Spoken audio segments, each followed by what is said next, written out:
Numéro 23. Dans la première partie de la capsule, on va développer une application des conditions de premier et deuxième ordre qu'on a vues lors de la dernière capsule. L'application en question ici, c'est la droite des moindres carrés. Vous l'avez possiblement déjà vu dans un contexte algébrique. Ici, on va plutôt le voir dans un contexte d'optimisation. La situation est la suivante. On dispose d'un ensemble de points, de coordonnées x, y, qui sont représentés par les ronds rouges. On en a n de ces points-là. Ce qu'on cherche à faire, c'est de trouver la droite qui représente le mieux possible la relation entre x et y. On cherche la droite qui passe le mieux à travers les points qui sont dessinés ici. L'équation de la droite, c'est y égale ax plus b.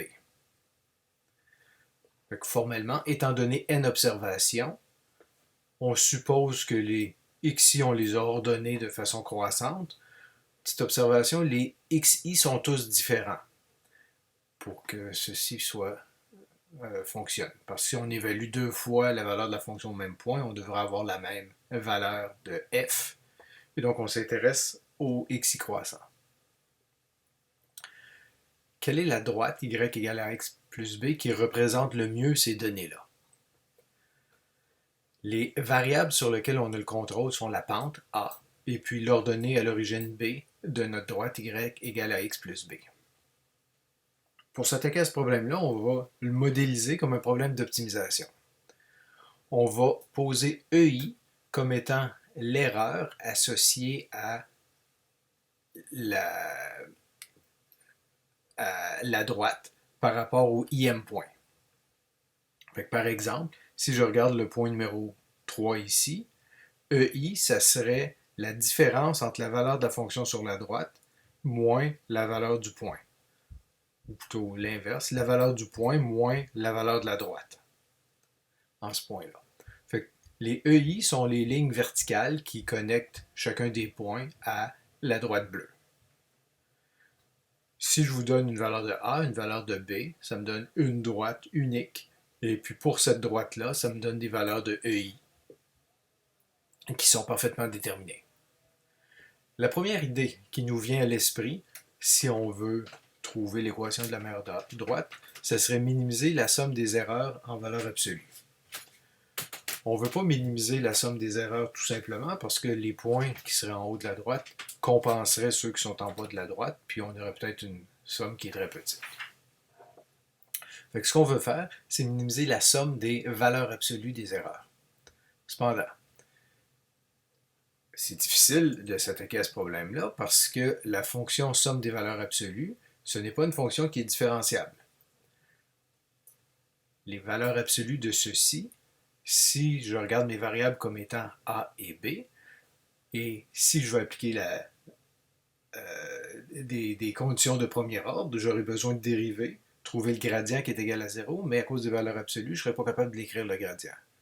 Conclusion, cette idée-là est difficile parce qu'elle est non différenciable. Deuxième idée, au lieu de prendre les valeurs absolues, on va prendre les carrés. On va minimiser les carrés, ça va donc pénaliser encore davantage les points qui sont éloignés parce que le carré croît rapidement. Ça, on serait capable de le travailler avec les conditions d'optimalité qu'on a vues.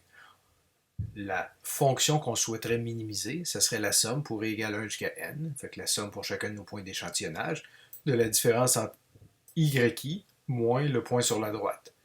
Tout ça au carré. C'est un problème d'optimisation qui semble lourd, mais j'ai quand même juste deux variables. Mes deux variables sont a et b. Lorsque je vais calculer le gradient de cette fonction-là, j'aurai la dérivée par rapport à a et la dérivée partielle par rapport à b à calculer. Je vais mettre ces valeurs-là égales à 0 et puis je vais résoudre.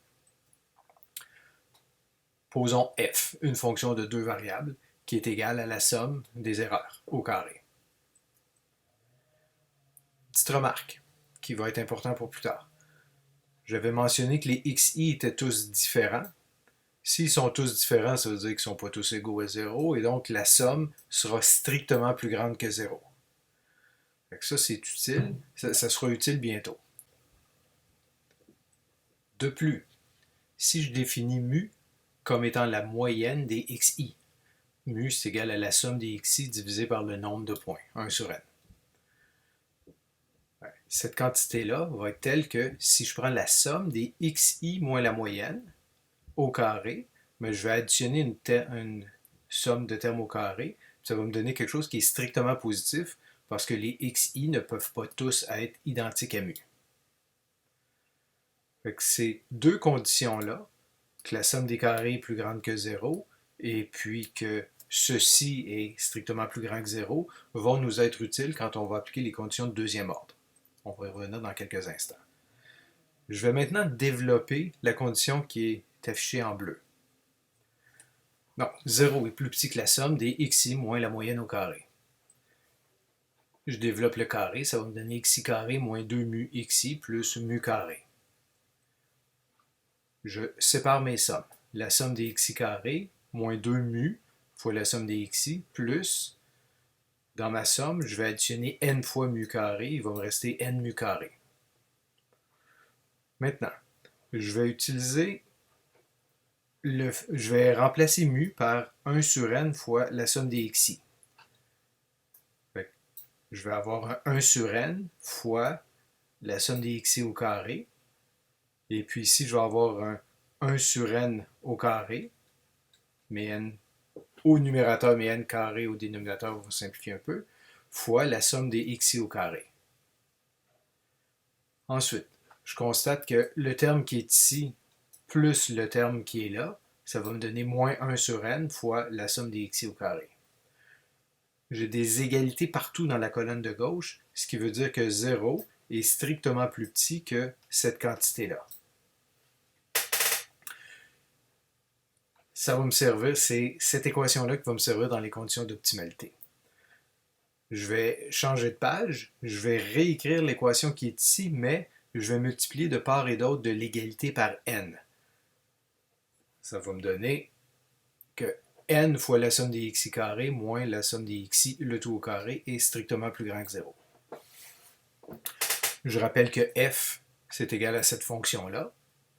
J'applique maintenant les conditions de premier ordre. Gradient égale 0. La dérivée de f par rapport à a. Ben, j'ai une somme, puis j'ai un carré. Fait que ça va me donner 2 fois la somme, fois ma parenthèse exposant 1, fois la dérivée de ceci par rapport à a, c'est-à-dire moins xi. Donc le moins xi fois 2 fois la somme. J'aimerais, avec les conditions d'optimalité, que cette dérivée-là soit égale à 0. Mes variables ici, ce ne sont pas les xi, y, mes variables ici, ce sont a et b. C'est une équation qui est linéaire en AB. Ma deuxième équation, la dérivée par rapport à b, encore une fois, ça va être 2 fois la somme de la parenthèse. La dérivée par rapport à b, ça fait moins 1. J'obtiens moins 2 fois ceci, puis je ne multiplie pas par xi à la toute fin. Deux équations, deux inconnues. La première équation, si je mets en évidence le a, je sors le a de la somme, puis je sors le b de la somme. Fait que je découpe mes sommes, ça va devenir cette équation-là. La deuxième équation va ressembler à ceci. A et b sont mes variables. Je peux isoler deux équations, deux inconnues. Ça va me donner la solution suivante, le point critique suivant. J'ai un seul point critique. Notez que pour isoler A et B, j'ai divisé par cette quantité-là, qui est la même quantité qui est en haut. Je n'ai pas de danger de division par 0, donc mon système, on peut le résoudre, et puis ça me donne une unique solution. Ensuite, condition de deuxième ordre. Je prends mes dérivées, qui sont écrites ici, puis je les dérive à nouveau. Lorsque je dérive ceci par rapport à A,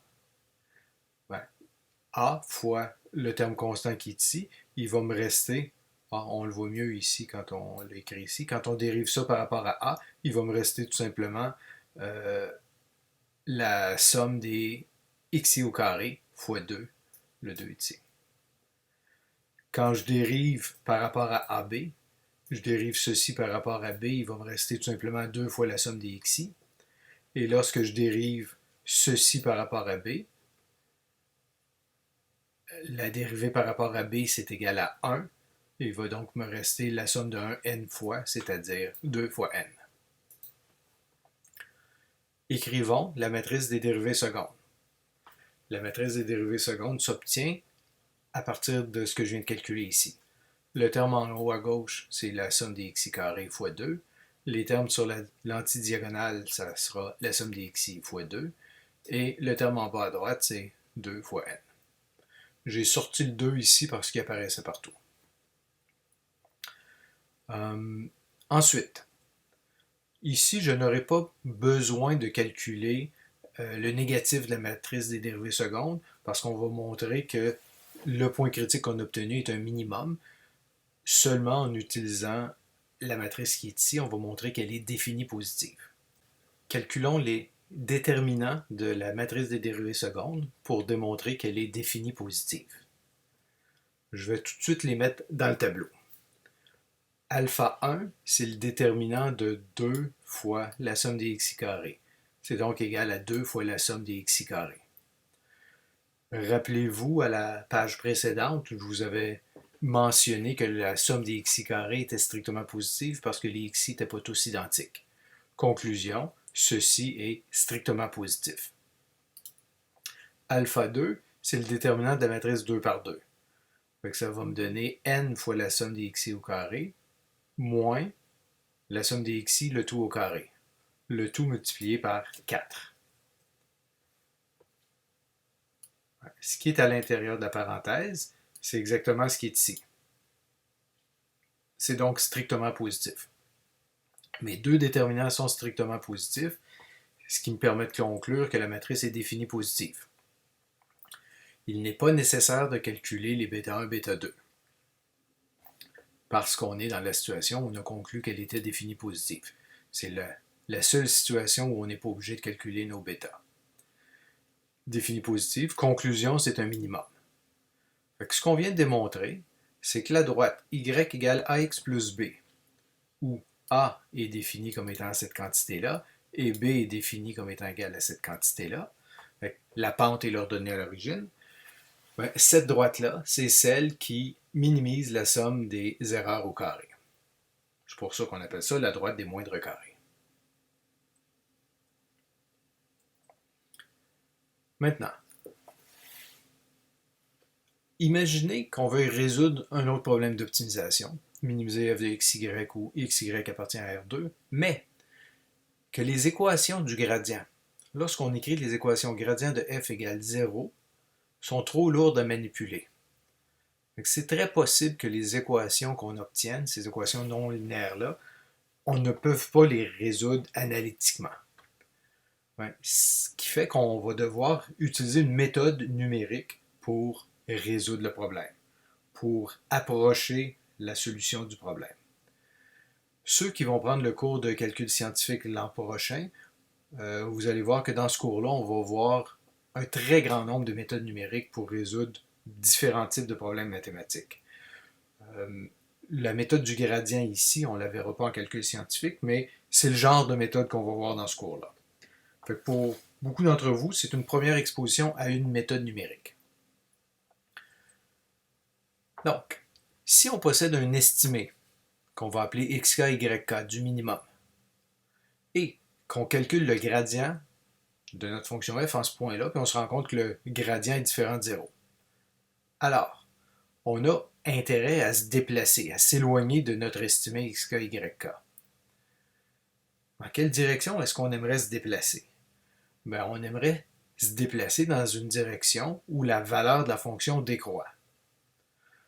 Justement, quand on a étudié les dérivées directionnelles, on a analysé tout ça, puis on a identifié la direction dans laquelle la fonction décroît le plus rapidement.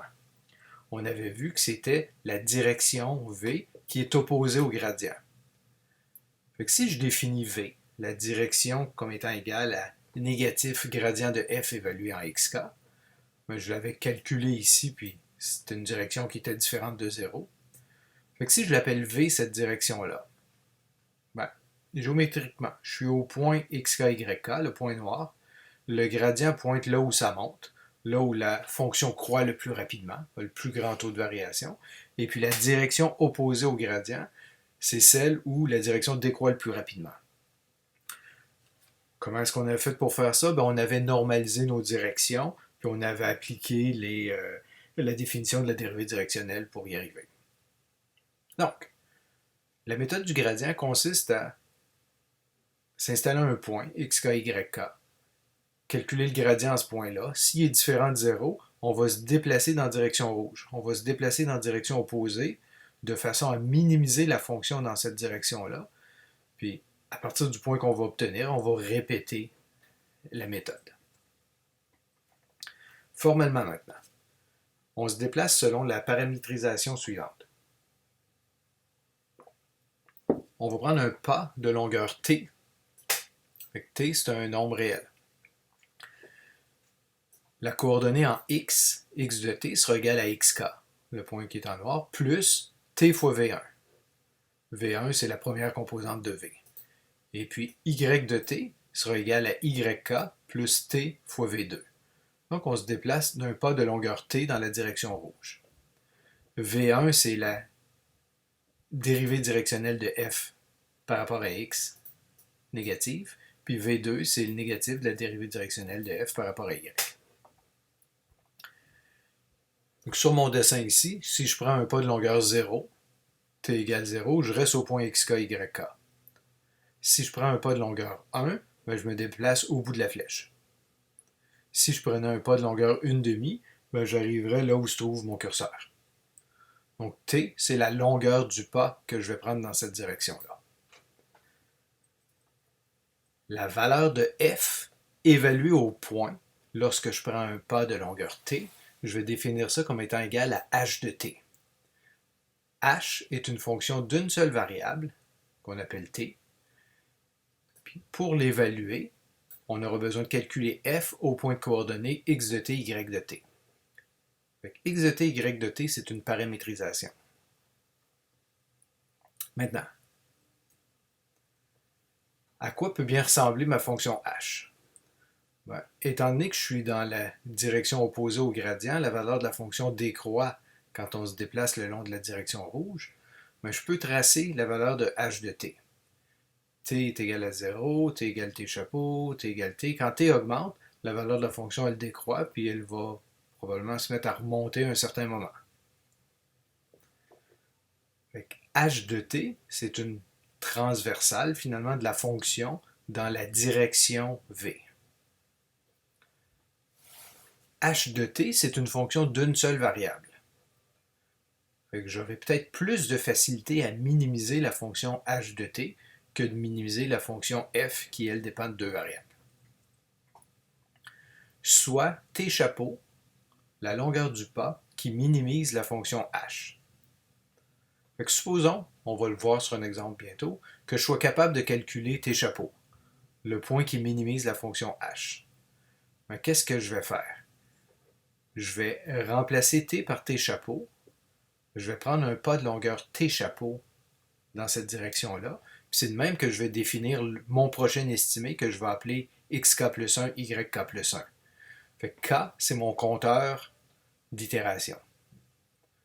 Le prochain estimé, xk plus 1, yk plus 1, du minimum sera tel que xk plus 1 sera égal à xk plus t chapeau fois v1, et yk plus 1 sera égal à yk plus t chapeau fois v2. Autrement dit, si je résume la méthode du gradient, à partir d'un certain estimé, je calcule le gradient. S'il est différent de 0, je vais me déplacer dans la direction opposée. Ça, c'est représenté par la fonction h de t. Je vais minimiser la fonction d'une variable h de t, ce qui va me donner t chapeau. Et ensuite, mon prochain estimé va s'obtenir en prenant un pas de longueur t chapeau dans la direction v. Formellement, méthode du gradient. Initialisation. Soit x0, y0 un estimé initial du minimum.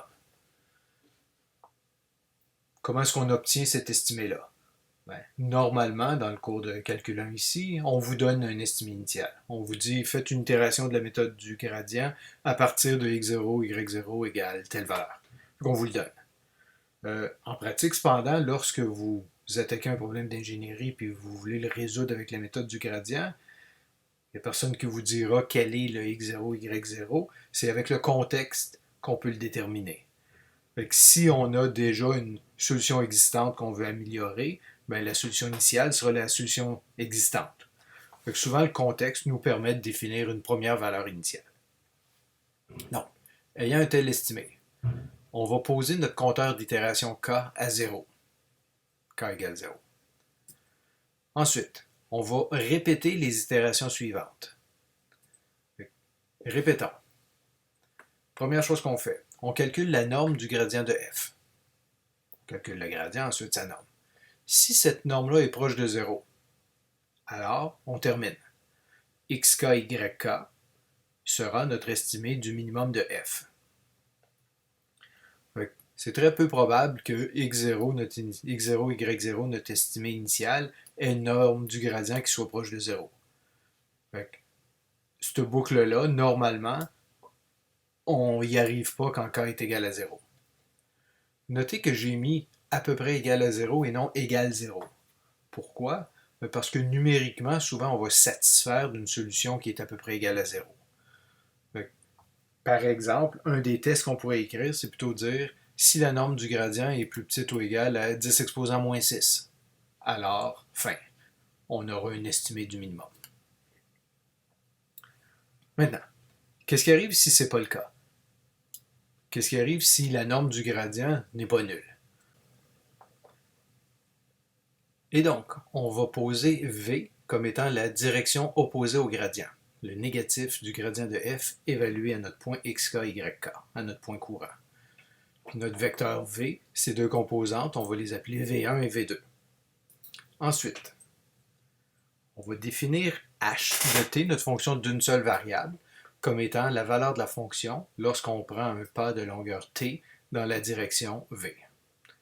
F de xk plus tv1, yk plus tv2. Soit t chapeau un minimum de notre fonction h, qu'on minimise notre fonction d'une seule variable, et puis la valeur minimale, on l'appelle t chapeau.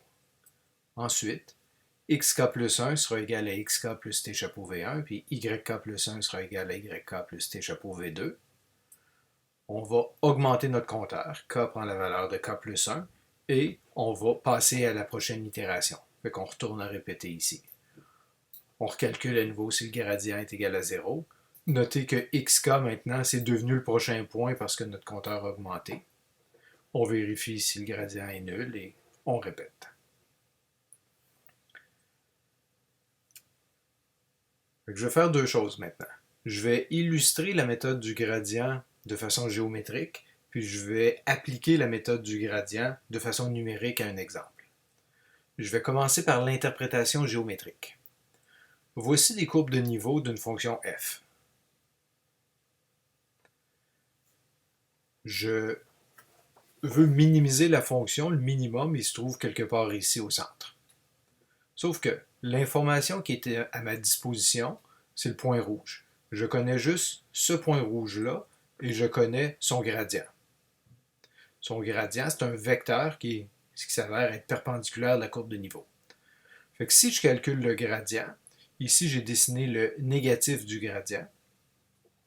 Le négatif du gradient, c'est là où ça descend le plus rapidement possible. Fait que basé sur ce vecteur-là, je pourrais déduire que ma courbe de niveau bleu est quasi verticale. Ensuite, je vais me déplacer dans la direction rouge de façon à minimiser la valeur de la fonction. Fait ici, à droite complètement, la valeur de la fonction vaut 8. Elle décroît. Ici, la valeur de la fonction est descendue jusqu'à 7. Et puis, la valeur de la fonction, par la suite, se met à remonter encore, puis à vous frapper 8 quand on va arriver ici. Fait que ça, c'est ma fonction h. Elle passe de 8, elle descend à 7, et puis elle remonte à 8, puis ensuite elle continue. Quel est le minimum de cette fonction-là? Ben, ça se produit au point qui est au bout de la flèche. x1, y1, ça va être le point qui est en orange ici. La valeur de t chapeau que j'ai obtenue, T chapeau égale 1, ça m'a ramené au bout du segment de droite qui est dessiné là. Fait que c'est peut-être x, pardon, T chapeau est peut-être égal à 0,8 ici, à l'œil. Ensuite, la méthode du gradient, ce qu'elle va faire, c'est qu'à partir du prochain point x1, y1, elle va calculer le gradient de la fonction en ce point-là et elle va se déplacer dans la direction opposée au gradient. Vers où pointe le gradient au point orange? Le gradient, c'est un vecteur qui est perpendiculaire à la courbe de niveau bleu, la courbe de niveau 7, en ce point-là. Puis le gradient pointe dans la direction où ça augmente, fait que le gradient va pointer par en bas. La direction opposée au gradient, ça va être celle-ci. Elle va ressembler à ça. Maintenant, à partir de ce point-là, la méthode du gradient, elle va se déplacer dans la direction qui est ici, et puis elle va arrêter à l'endroit qui minimise la fonction. Ici, la valeur de la fonction valait 7 au point de départ. Elle décroît, elle décroît. La valeur de la fonction vaut 6 ici, et la valeur de la fonction se met à remonter. Elle devient 7, elle devient 8, elle monte plus rapidement ici. Conclusion, le minimum va se trouver au bout de la flèche ici. Le point x1, y1, ce sera ce point-là. Ensuite, avant de faire la prochaine itération, je voudrais juste observer que quand on a trouvé x1, y1, c'était lorsque la droite ici était tangente à la courbe de niveau qui est en bleu. La même chose se produit ici. La droite orange est tangente à la courbe de niveau qui est bleue. Ben, c'est normal parce que si la courbe n'était pas tangente, ça voudrait dire qu'il y aurait façon de décroître la fonction en se déplaçant d'un bord ou l'autre.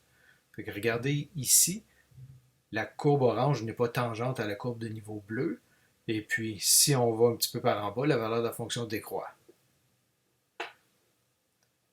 Pour être un minimum, il faut que la courbe de niveau soit tangente à la direction du gradient. Ce qui veut donc dire que la méthode du gradient, quand on va se déplacer d'une itération à l'autre, elle va tourner de pi sur 2 à chaque fois. Ça va toujours donner des directions, des gradients qui sont orthogonaux un après l'autre. Donc, x2, y2 est ici. Le gradient pointe vers la gauche comme ça. Le minimum va se trouver au point qui est là, ce qui va me donner le point x3, y3. Ici, mon dessin est arrangé pour que les courbes de niveau collent pile aux directions du gradient. Mais si je poursuivais la méthode du gradient à partir de x3, y3, ben, je dessinerais la direction perpendiculaire à la courbe de niveau. Fait que je me déplacerais un petit peu par en haut. J'arrêterais peut-être ici, au centre du curseur. Fait que même s'il n'y a pas de courbe de niveau dessinée là, je pourrais à l'œil estimer qu'il y a une courbe de niveau qui ressemble à un cercle ici ou à une ellipse ici, et puis la valeur minimale se trouverait quelque part là. OK. Fait que voilà l'interprétation géométrique de la méthode du gradient. On va appliquer maintenant la méthode sur un exemple bien concret. J'aimerais minimiser cette fonction de deux variables, x plus 1 au carré fois l'exponentielle de xy. Pour appliquer la méthode du gradient, j'ai besoin d'un point de départ, puis je propose d'utiliser 0, 0 comme point de départ. Ça va simplifier mes calculs. Le gradient de ma fonction, j'ai besoin de dériver ceci par rapport à x. Ça va me donner 2 fois x plus 1 fois l'exponentielle de xy plus la dérivée de l'exponentielle de xy par rapport à x, c'est-à-dire à y fois l'exponentielle de xy fois le terme constant qui est là fois x plus 1 au carré. Virgule, la dérivée par rapport à y. Ben, ici, si j'appliquais les conditions d'optimalité de premier ordre, j'aurais deux équations, deux inconnues à résoudre.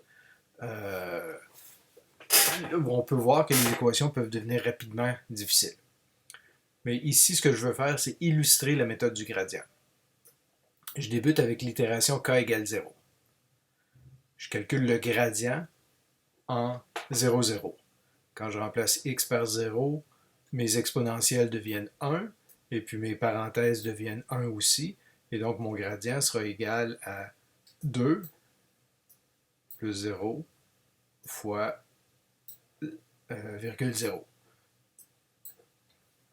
Donc, mon gradient est différent de 0. Je vais donc me déplacer dans la direction v qui est égale à moins 2, 0.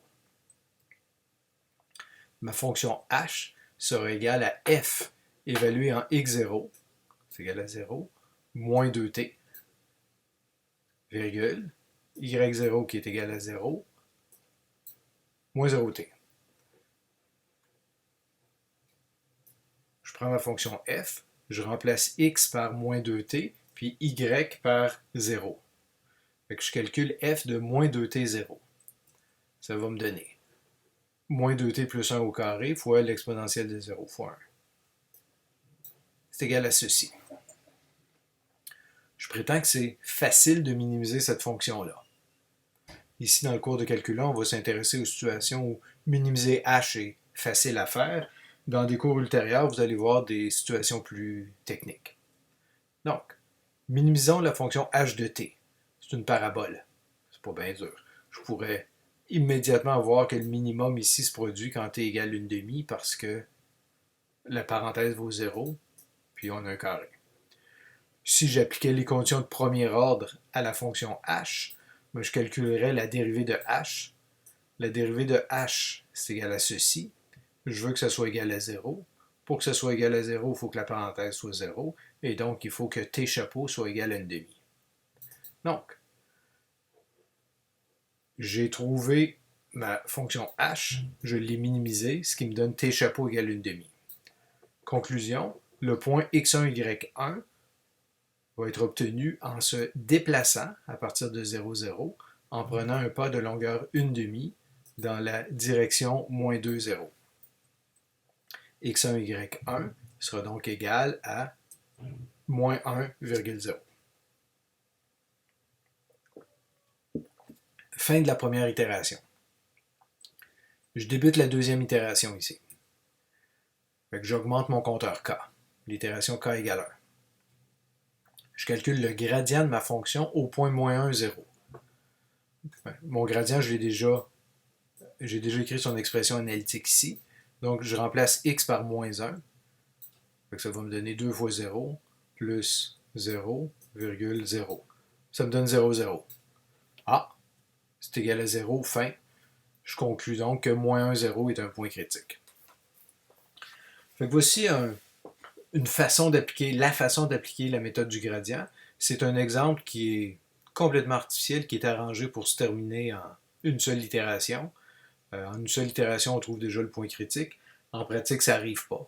En pratique, ce qui arrive, c'est que le gradient ne sera pas égal à 0, mais va devenir de plus en plus petit en norme, et puis va converger vers 0. Ce qu'on veut que vous soyez capable de faire dans le cours ici, c'est comprendre géométriquement comment fonctionne la méthode du gradient, et puis être capable de faire une itération. En examen, on ne vous demandera jamais de faire beaucoup d'itérations parce que c'est quand même beaucoup de calculs qui sont impliqués. Et puis, ce qu'on souhaite voir, c'est si vous comprenez la méthode. Et puis, une seule itération suffit pour voir si vous comprenez comment l'appliquer. Ah oui, c'est un point critique, mais je peux aller un petit peu plus loin. L'image de ma fonction, si on regarde x plus 1 au carré, ça c'est toujours positif ou nul. L'exponentielle, c'est toujours positif.